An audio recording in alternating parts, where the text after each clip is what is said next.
Hey, welcome to this week's Q&A show where I take your questions from last week and answer them this week. I'm your host, Jonathan Higgs, and welcome to Airsoftology. So this week, got a bunch of great questions from you guys. Like always, a good video recommendation of someone that's, I'd say is long overdue, definitely long overdue for recognition. So make sure to stay to the end of the video if you want to see that. Also, don't forget I have timestamps down there, like the new thing where you, like the scrub bar, you can actually see the segments.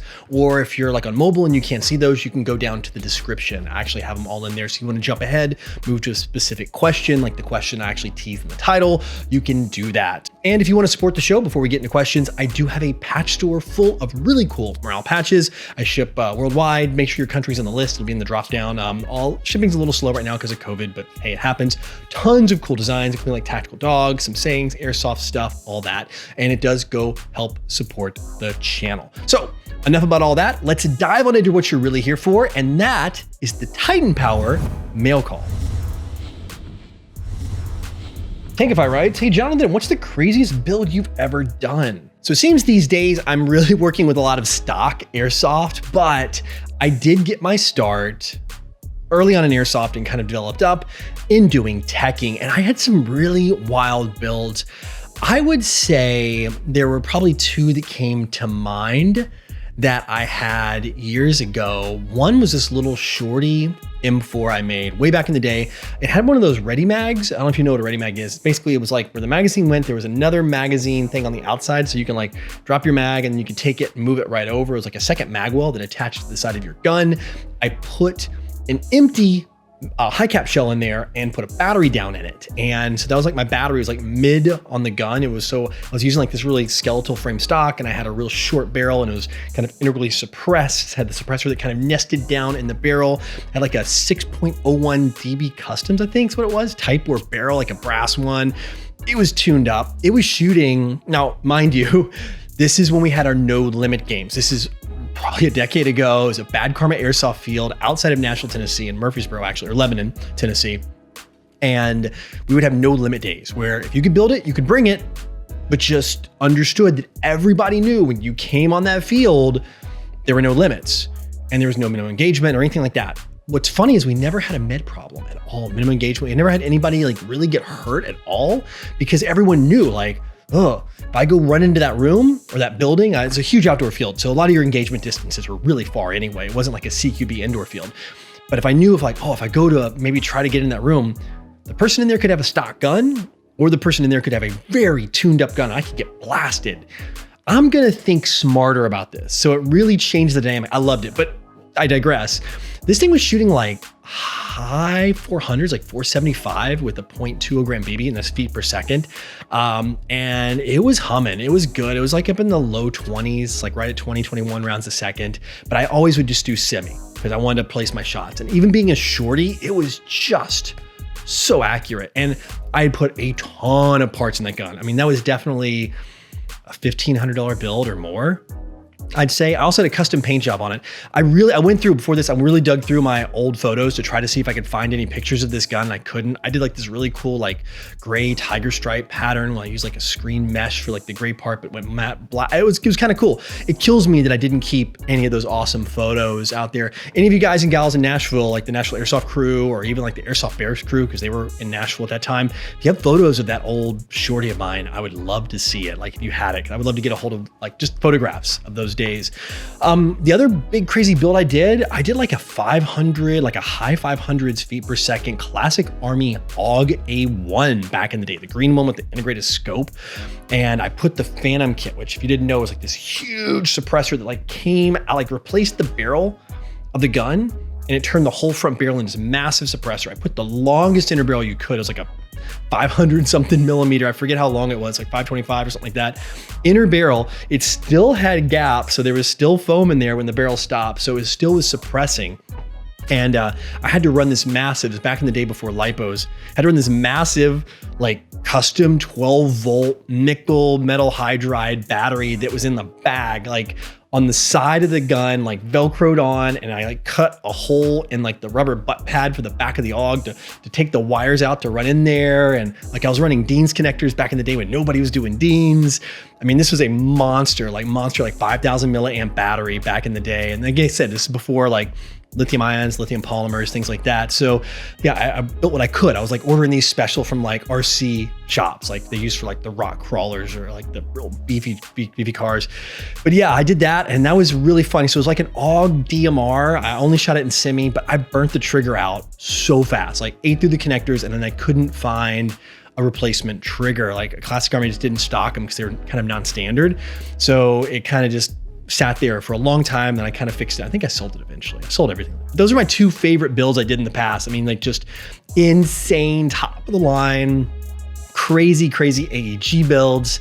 Like I said, it's been so long. I wish I had photos. I mean, that AUG was probably 15 years ago, maybe. Those pre-podcast days.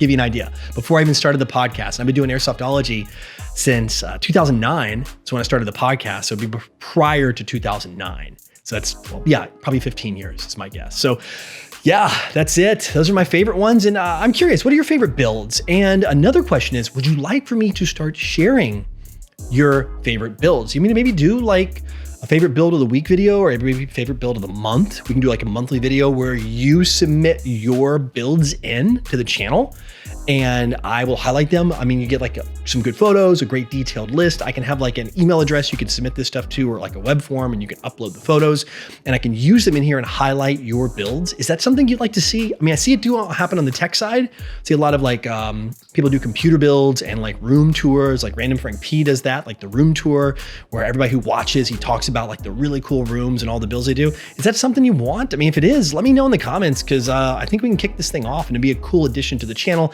if it's something you think you'll watch and want to participate in. So anyway, let me know and we'll get on to the next question. Neil3191 writes, what happened to red and black gas? It seems as though there's been a large sweep across all companies to make it disappear. So with red and black gas, I think the challenge with that was, and I don't know if it ever got resolved, so don't quote me on this, but it was the container that was being used that the red and the black gas came in that didn't allow it to be shipped by the Department of Transportation in the United States. Now, I do know you can still get it here in Asia, no problem. I mean, I can go pick up red and black gas, no issue.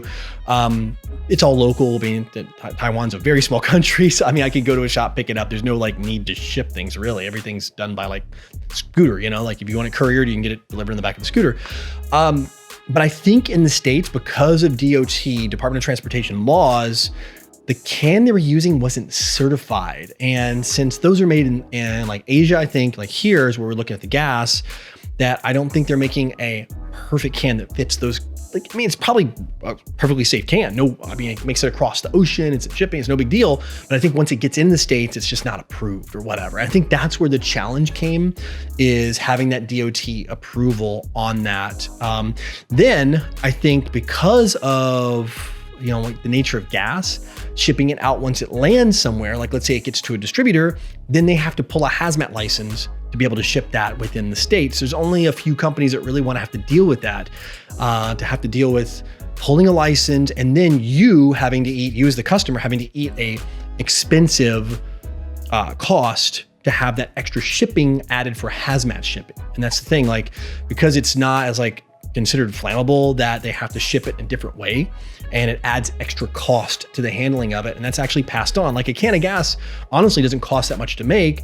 I would dare say the shipping and the handling from the start to the finish is equally as much, if not even more, of the cost of the product, the final product, than the actual can and the gas inside. And that's even with green gas as things are today. So yeah, I think that's really what it comes down to, is the cost of shipping, the ability to get it, and then some challenges around whether or not, because I think there was some ambiguity around that, if it was DOT approved or not. And I think a lot of companies are just like, hey, we'll carry it, but it's like local pickup only. I know Evic did that with their, they had like a WE gas they were running, and it was like the Weddy, red, green, and black gases. And I think they were just doing store pickup only on those. I remember for a while, but don't quote me on that. I mean, I'm not 100% sure, but I'm like 95% sure it has to do with shipping is why we're not seeing it in a lot of places. Now, if they pull a hazmat license and they ship like a large container out to a store, then a store can sell that. But like I said, I think because of the nature of the can, you're probably not going to see it too often. Bruno Ferrier writes, hey Jonathan, could you answer my question? I recently went on a night game on a new field and one of the few rules was no full auto.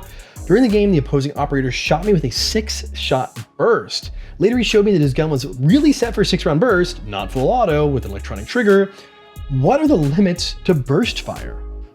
All right, so this is one of those situations where you're talking about the actual rule, like the letter of the rule and the spirit of the rule, kind of like laws, the letter of the law, the spirit of the law. Like what's the intent of that rule and what the actual rule is written. And I think this is a point where someone has followed the letter of the rule, but really pushed beyond what the intent of that rule is for. Now, usually fields will say no full auto because they don't want people overshot, right? And mag dumped on. But a 6-round burst to me is excessive. Like, I'm just gonna go out and say it. I don't know who this person was or whatever.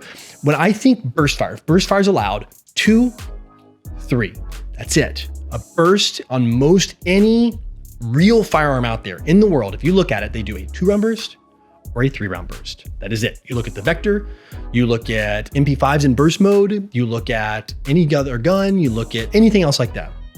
I don't think anything out there goes above a 2-round burst or a 3-round burst, I'm sorry. And that's it.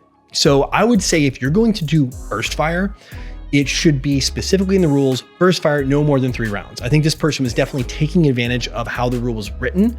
Now, did he break the rules? If burst fire is allowed and it didn't specify what a burst was, then no, he didn't break the rules.